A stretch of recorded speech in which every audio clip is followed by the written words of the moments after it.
Lonnie Riley. And I am your other anchor, Sean Francis. Now, our other anchor, Josie, is out on assignment in Alma, Michigan, trying to figure out how such a sleepy, small, quaint town could create a monster like NewsFlash anchor Sean Francis. Wait a minute.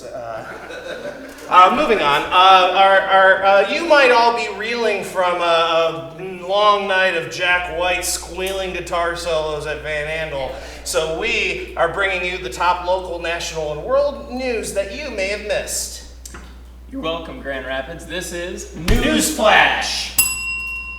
We got a little higher one than that. Our top story tonight, Texas governor and would-be meanest-looking NPR host, Gregg Abbott, will be sending 900 charter buses of undocumented immigrants to the steps of the U.S. Capitol in Washington, D.C., after Biden announced the end date of Title 42, which was implemented under Trump. Now, you would think all the money spent on these buses and the drivers, and not to mention gas prices, to drive 900 buses over 1,500 miles from Texas to D.C., Abbott could have done literally anything else with that budget to help the undocumented immigrants. But, joke's on him, because I think Biden's just going to redirect them to Cedar Point for a free trip. And they're going to get to watch Ice Age 2 and Finding Nemo on the way. So, bonus. If all goes well, maybe they'll even stop at a Waffle House or a Sheetz or a Wawa even. All right. Last week, the United Nations voted to suspend Russia from the Human Rights Council. Probably for the best, as they've been playing hooky for a while anyway. Our inside source actually tells us that Russia has also lost snack privileges as well. Poor Putin lost his pudding. Well, a long nightmare of the soul is over, and in the wake of the now infamous slap, Will Smith has officially resigned from the Motion Picture Academy, and the board of directors has banned him from attending the ceremony for 10 years. Still waiting to hear what Uncle Phil says, though. Now, to be clear, only is he barred from attending the ceremony and voting in the awards. He's technically still able to be nominated or win awards in this time. He just can't show up to receive them in person. But I have a feeling he's going to be fine. In fact, this week he was admitted to a luxury rehab location to seek help for managing his stress after slapping Chris Rock. Meanwhile, Chris Rock is like, where can I go to manage my stress from being slapped on national television? So the next time, kids, if you ever feel like hitting somebody, just skip straight to the luxury rehab center. You'll feel a whole lot better. And I feel pretty relaxed too. Yeah, sounds right. And that's not it for, repercussions. He's dealing with some more immediate consequences. He's already received word that 2 of his in-development projects have been halted. The Fast and Loose thriller action for Netflix, and also the upcoming Bad Boys 4, which is pretty ironic, I think, because I think the reason he's in this mess is because he was playing pretty fast and loose with being a bad boy. However, I think we probably dodged a bullet on one of these at least, so it's fine. Dodged a slap, sorry. In the long run, he's going to be okay, guys. What I'm really looking forward to is in 10 years from now, Will Smith, he'll finally be able to attend the Oscars again, and presumably he will accept his award for his role in the blockbuster drama, thriller, psychological mystery Slap-Off for his portrayal of Chris Rock, which will be presented by his co-star, Chris Rock, who is also nominated for his role of Will Smith. While being cheered on by Will Smith's children, his wife, and his wife's boyfriend. All right. In more entertainment news, the Detroit Lions are set to be featured on HBO docuseries Hard Knocks this summer. Every year, the show focuses on an on-the-rise NFL team and their training camp experience before the regular season begins. The show will run for 6 episodes, with the 6th and final show being aired on Tuesday, September 6th. just before the beginning of the season, and coincidentally, a great egg toss day as well. It's official national holiday, everybody. The Lions are hoping to showcase the best of their team and how they plan to turn things around. And it's already the most hated program on HBO since the final season of Game of Thrones. The show is called Hard Knocks, presumably because the team is hoping that they'll find a Daddy Warbucks to save them from working in the Ford factories on the offseason. Meanwhile, quarterback Jared Goff is expected to be traded soon for a robotic arm. All right, Rosa Park Circle in downtown finally has a reopening date of June 1st after being closed for nearly a year. With over $2 million in renovations, the city of Grand Rapids is debuting a newer, bigger circle, in addition to the classic, smaller version. Swing dancers everywhere rejoiced. And meanwhile, plans to expand the circle to a hypersphere remain unfunded. One of these days. All right, and this next pick, it's not really a joke. It's not a joking matter, but even as a satirical news outlet, we feel it's our duty to address important local news when it happens. So just an update for anyone who missed it. The GRPD officer who shot and killed Patrick Leoya last Monday is still yet to be interviewed, despite state police supposedly already having begun their internal investigation because his attorney is on vacation. So that's cool. That seems like a valid excuse. Very convenient for him.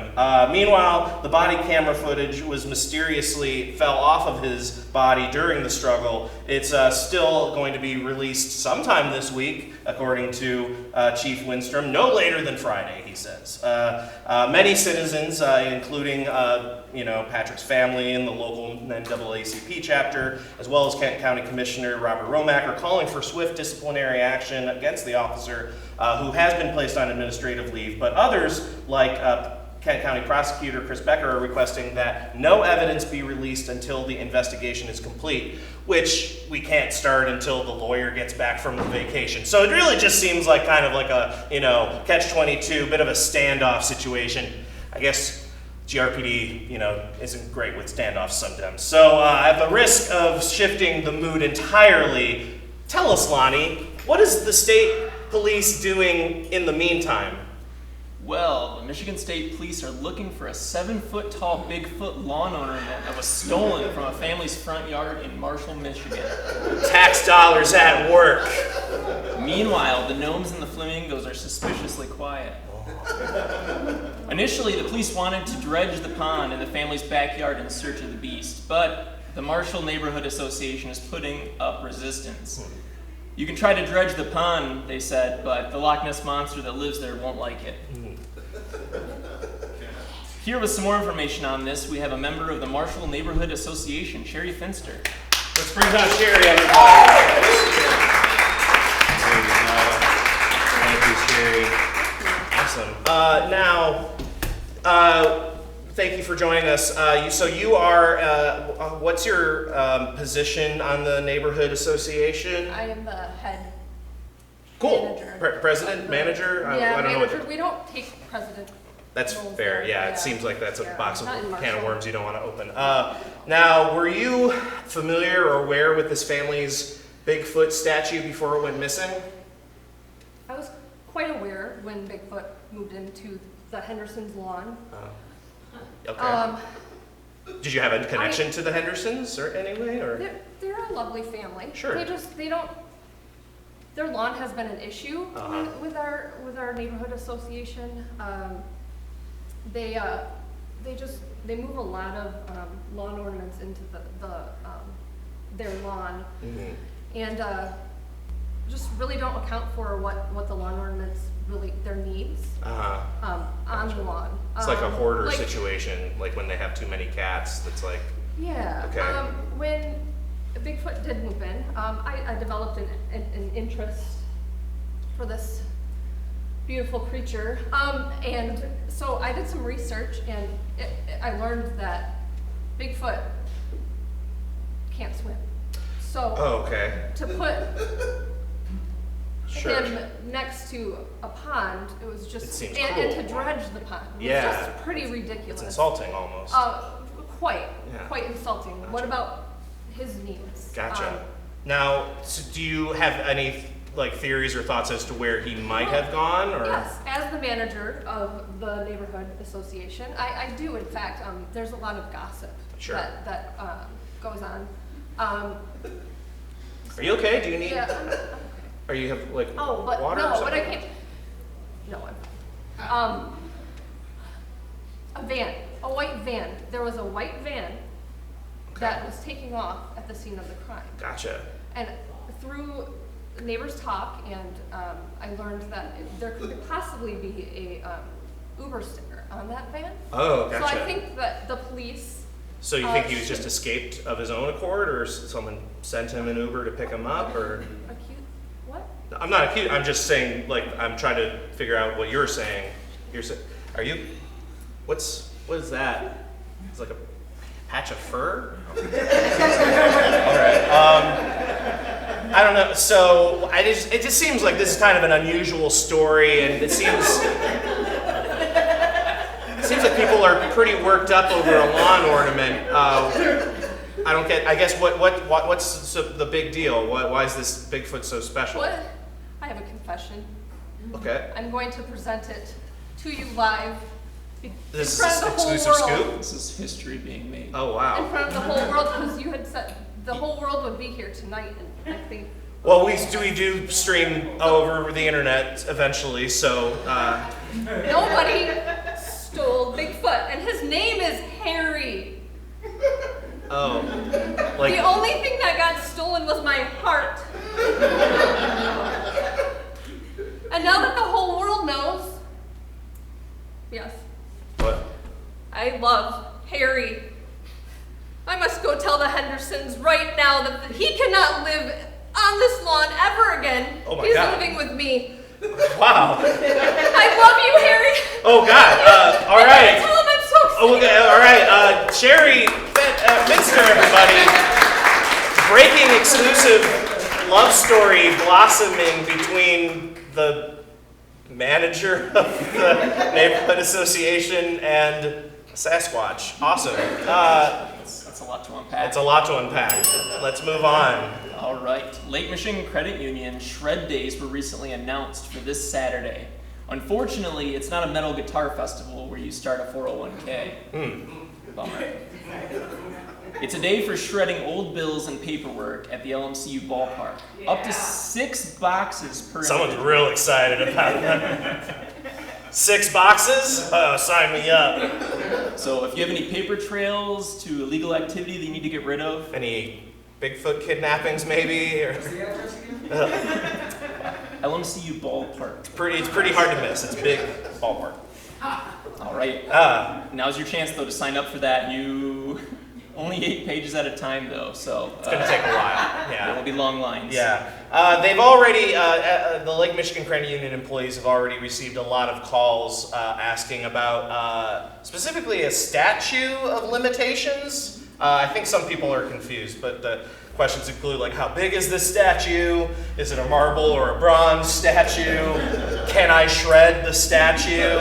I Who's don't know. paying for the statue? Yeah, as who's well? paying for this statue? Also, I don't think they understand. Right, exactly, man. Grumble, grumble. And then meanwhile, the ballpark security is planning to fortify all the signs with steel laminate to deter any pranksters looking to shred the do not enter signs. So rest assured there won't be any chaos, but they'll also be turning away any confused patrons bringing in blocks of cheese. Yeah. A woman in Lapeer County, Michigan took the time out from calling the cops on black neighbors to report an actual confusing situation. A kangaroo in her driveway. At first there was a little bit of confusion because her son's name is Joey. But it sorted out. The marsupial escaped and was later seen by another witness hopping through the cemetery. But we are happy to report that Douglas the kangaroo was safely returned to his owner. Like the cemetery, what can I say? Oh, there's still my story. Cool. There's a new sculpture exhibit at Frederick Meijer Gardens that is just unveiled. The first in many years since their galleries have been renovated. But the sculpture everyone really wants to see is thankfully still there and has been all along. We're of course talking about the giant Da Vinci horse and his equally giant Da Vinci penis. On a sunny day, it doubles as a sundial. And we're still not clear yet on the size of the new sculpture's penis, but more to follow for sure. All right, you know him as the father of evolution. 2 of Charles Darwin's notebooks, including one with his iconic sketch of the Tree of Life, were anonymously returned to the Cambridge University Library after missing for nearly 22 years. They were returned in a pink gift wrap bag and an envelope with a printed note that read, "Happy Easter." It was close to Easter. Yeah, right. This message is interesting, and we may finally find the missing evolutionary link between rabbits and eggs. Yes, the notebooks included mostly drawings of birds, weird erotic fiction about beans, lots of love letters to Darwin's first cousin, with whom he was married and had 10 children. So, I mean, that Tree of Life had some real tangled roots. We got a picture there, actually. Next, yeah, look at that thing. That's nuts. Now, apparently Darwin knew about the dangers of inbreeding, and he even wondered if his close genetic relation to his wife would have an impact on his children's health. And 3 out of his 10 children agreed, or they would have if they had lived. In Com News tonight! We'd like to thank our writers of NewsFlash this week, and if you'd like to see your name up there, and you can submit your jokes to comedyoutletmondays@gmail.com with the subject line, NewsFlash Tips. Yep, you can follow us on Facebook, YouTube, Twitter, Instagram. You got videos of old shows, watch the lineup for new shows, get our submission form to put your act on our stage, and learn about other ways to get involved. But now, Grand Rapids, you're welcome. NewsFlash, this is Max!